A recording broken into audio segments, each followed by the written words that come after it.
Hello everyone, and welcome back to episode 26 of my F1 2016 Force India career mode, where as we can see we are here at Season 2, Round 5, the Spanish Grand Prix, the first race of the European phase of the season, where we've got a 16-point lead over Nico Rosberg so far. After 4 very solid races from myself, it seems that a lot of the drivers at the top of the field have had one race where they've really just not had much good luck, and we just really haven't had that so far. But as we can see, moving on straight into our track acclimatization lap, as we can see, just running a little bit wide through the chicane there, as we always seem to do on no matter what F1 game. But as we can see, coming to the end of the lap there, we just miss out on purple score there, so we're going to go for a second lap here. As you can see, just have a look at the speedo as we go down this front straight. As we can see, 220 miles an hour, but Palmer just decides he's going to block us there, and that pretty much put pay to our next lap straight away there, which is a bit of a shame, I won't lie. But still, moving on then to our qualifying sim lap, as we can see, as we massively balls up the final chicane once again there, miles down in the red there. We really just didn't seem to have the pace here today, which is a bit of a shame, I won't lie. But still, just opening the DRS there, and we ended up just not being able to get anywhere close to that lap. We did try a relative attempts, but again, they just never seemed to get close to the time we really needed.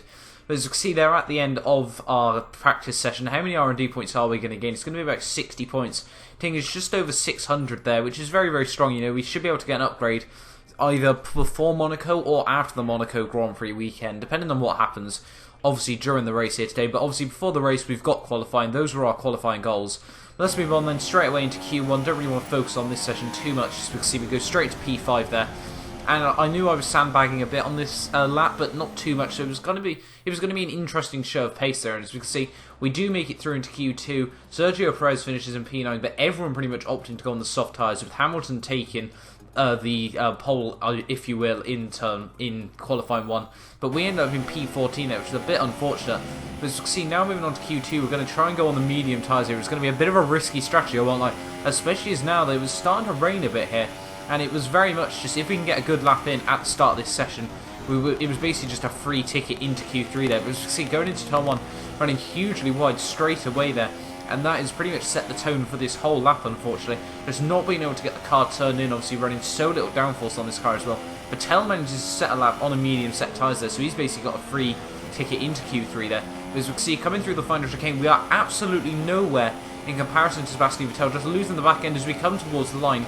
We're so far off his quali lap there, and that has meant we've had to go out on the intermediate tyres right at the end of the session.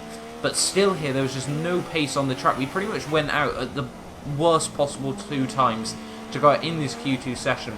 As you can see, exceeding track limits there, and just completely bail out the final chicane there, and that was the end of our qualifying for the Spanish Grand Prix there. P15, an absolutely horrendous result, obviously, in the lead of the championship going into this Grand Prix, and we haven't even made it out into Q3 there. Bit of a shame, I won't lie. P15 on the grid though, it could be worse, I won't lie. We could have made it. We couldn't have even made it to Q1 for all we know. But still, they're on the medium set tyres. Unfortunately, you know, we will have to come from the back in the Spanish Grand Prix here. But you know, it could be a very interesting race. We've got a lot of quick drivers. Obviously, there will be a split strategy here, as it's kind of a gamble between, if you're on a set of medium tyres to begin with, you may be able to do a one-stop mediums then hards. But I can imagine most of the AI will be going for a 2-stop strategy, with probably 2 sets of mediums and a set of softs. But obviously, I don't know if 100% sure yet. The AI can spring up with surprises sometimes. Obviously, the first 4 races of the season are very hit and miss whether you can one-stop, as we've seen from AOR. That usually hasn't worked out for me as well. AOR, guys, will be tonight, hopefully, when this video goes live. I will be trying to upload highlights. They will be out very late this evening, sort of gone 11 o'clock tonight, low British time. But still, you know, let's not focus on AOR right now. We've got the Spanish Grand Prix to focus on. As you can see, Jenson Button did manage to squeeze himself into Q3 there, which was very impressive to see for the McLaren Honda. But also notice Marcus Ericsson there in P11 in the Sauber. Sauber have really started to put some good upgrades on their car this season, and I really do wonder whether they're going to be a threat going on further into the season. But we'll have to wait and see, obviously, about that. But still, P15 on the grid, and let's move on then into the Spanish Grand Prix.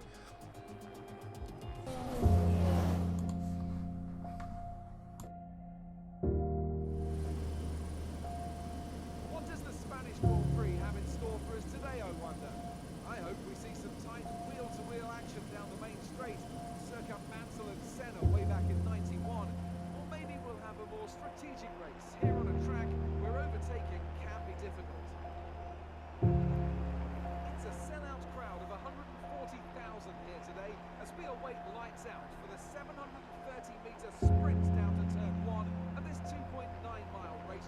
Overtaking is challenging through these 16 corners, but there's still a lot of high-speed excitement to be found, including the flat-out turn 3 and the terrifying blind right of turn 9.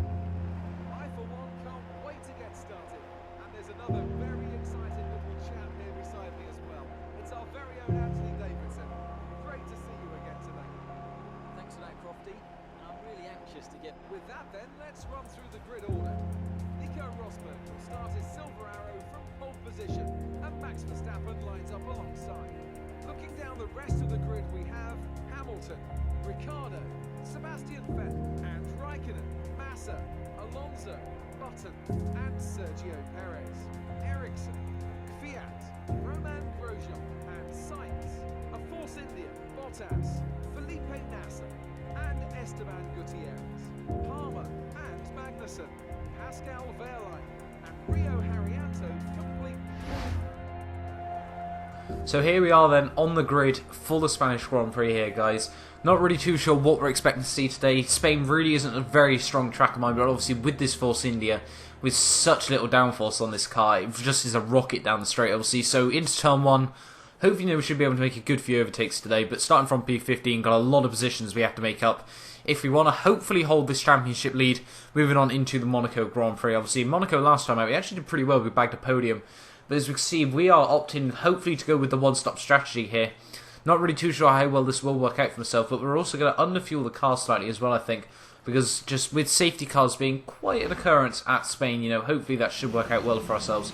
But let's just move on then into the Spanish Grand Prix. As we can see, Valtteri Bottas there from the row behind us decides he's going to go on to set soft tyres. We're just going to have a cheeky look while every other person in front of us is going on the tyres. I think most drivers are opting to do a one-stop race here. Let's move on then into the Spanish Grand Prix. 3 lights, 4 lights, 5 lights. And away we go for the Grand Prix. As you can see, Sainz absolutely bottles the start there on our right-hand side. As Grosjean doesn't get a good start either. We're going to move straight up into P13 here. Obviously, as we pick up the speed as well, the slipstream is going to become even more important as Kvyat blocks our path down the middle there. We're going to have a look up the inside, trying to avoid being in contact with my teammate Perez there into turn 1, but Kvyat holds on to P12 just ahead of us there as we hold on to P13. Luckily going single file through turn 2 for myself there. But still, just the air ahead of us really getting boxed up on each other. Kvyat there loses out massively as we're going to move up the inside of him and Ericsson and almost our teammate Perez there into turn 4 there. We nearly get a triple overtake there, but double overtake into turn 4 there. Very, very good for ourselves. We move just into P11 right behind my teammate Sergio here. We've got the McLaren Hondas just ahead of him. But hopefully, you know, coming down onto the foot, obviously not the DRS straight this lap, but we're actually going to go up the inside into turn 5 here. Are we going to be able to make it stick? No, we are not, unfortunately, there. Precious gets absolutely beautiful traction at the corner. As you can see, just going through the fast right-hander here. As you can see, are we going to be able to use the slipstream to our advantage? Slipstream OP on F1 2016. And up the inside we go and into a points-paying position in this Spanish Grand Prix. A very, very solid opening lap there. 5 positions made up. Unfortunately, Perez loses a lot of time on the outside there, but he's going to hold on to P11. And that is pretty critical as well. But as we can see, now moving on to lap 2 here. Right behind Fernando Alonso and Jenson Button. Obviously, these guys with the McLaren Hondas aren't going to be very strong in the straight line, but the McLaren have really been focusing on putting a lot of upgrades on their cars at the start of this second season. Pretty much doing what Force India and a lot of other teams did, where we just basically backed out season 1, as none of us were obviously in the championship fight. But up the inside of Fernando Alonso into the same corner that we overtook our teammate last lap, and we move up into P9, doubling our points haul from this Grand Prix so far. And next up on our hit list will be Jenson Button and then also Felipe Massa. As we can see, now moving on to the end of lap 3, as you can see, we're right on Button's gearbox as we go through the final chicane here, running a little bit wide through the final corner there, a bit of a shame, but Alonso there is really trying to hassle us as well. Hopefully, you know, we shouldn't be able to get a good run on us. So obviously, the Force India straight line speed here, as you can see, clocking 220 miles an hour, but Jenson Button's going at the inside of Felipe Massa there, and that's going to slow them both down absolutely massively. We're going to try and follow Jenson Button through. Around the outside of Felipe Massa we go, up the inside of Felipe Massa to the next corner, but with the side pod glitched off the side of Jenson Button there. We've tagged to our teammate there, he's lost a bit of his front wing, and that has put us backwards through this Grand Prix here. As you can see, just all the air just going straight past there. Palmer unfortunately gets caught on our rear wheel there, and that's basically meant that Haryanto and Wehrlein have just backed out there. But unfortunately, you know, Haryanto just not moving out of the way, and that really cost us. We couldn't flick the car back around there, and that has basically meant we've had to do a 3-point turn there like you'd see on a normal public road, and that's put us miles back in this Grand Prix. Only 4 laps in though, and hopefully, you know, we should be able to get back up, catch up with the AI, and hopefully, you know, still have a solid race from here on out. but it's going to be even more difficult now from so far back. As you can see, so the AI are up to 40 seconds ahead of us. But as you can see, now moving on further into lap 4, as you can see, Perez now is in P21. So Force India holding out the back row here. This has really gone completely upside down for ourselves. It's really not looking that good for us. As we go through the final sector, as you can see, Perez so slow. I don't know how much front wing heat damage he's got, but as you can see, it's a battle of who can get to the pits first. And we have definitely won that battle. Obviously, we're going to move on to a set of hard tyres here, but there's going to be 2 stops from here on out, which is really unfortunate for ourselves. I think it's going to be almost impossible to get anywhere close back to the points in this Spanish Grand Prix here. But as you can see, hopefully you're going to nail the pit entrance. Are we going to be able to do it there? Yes, we do, just about there. That was probably, I think, the best pit stop entrance we've ever made on this race. And it's really, really, like, oddly positive when you do something like that. Like, you feel really, really good about it all. But still, moving on to a set of hard tyres here, getting a front wing change. Perez there having to stack behind us, and the team just not really bothering to do that very quickly. We get a 10-second pit stop there. As you can see, some of the AI are nearly coming around to lap us here, and those will all be our championship rivals here. But as we can see, now moving on out the pit lane, P21, it's not looking that good for us. As you can see, now on lap 10 here, up to P20 is another AI had to come through the pits there. Bit unfortunate, but still at this stage of the Grand Prix, I was really just considering just pretty much saving the engine at this stage, because, you know, the tyres aren't really worn or whatsoever. But I really thought, you know, we've got a couple like Canada especially and Azerbaijan in a few races time. Obviously Monaco not too important as we're losing the back end as we go through turn 4 to turn 5 there. And it was at this pretty much point that I decided, you know, we may as well just save the car. We really just weren't in the right mindset to continue racing at this point, and we may as well just save the engine, save the car at this stage of the race. A bit unfortunate that we will have to do so, but it's really probably thinking further ahead, thinking of the longevity of the championships. I really doubt we'll be able to score any points here, as we are just so far behind. As you can see, at the end of lap 10 here, we are going to come into the pits, and we are going to set it up to simulate the rest of the session there. That's basically as good as you can do for a retirement there. And a bit of a shame, I won't lie, guys, but, you know, it was probably the safest option. Obviously, long term, it was a very, very safe option just to save the engine, save the tyres and things. Obviously, tyre wear really not too important, because obviously you need to get new set tyres each Grand Prix. But saving the engine was absolutely critical there. Red Bull have obviously won the Grand Prix. Christian Horner very, very happy with that. But which of their drivers has won the race is Max Verstappen there. So he's won the Grand Prix like he did show in real life here. Very, very solid result from Max there. And I think he's going to be very, very up near the top of the championship now.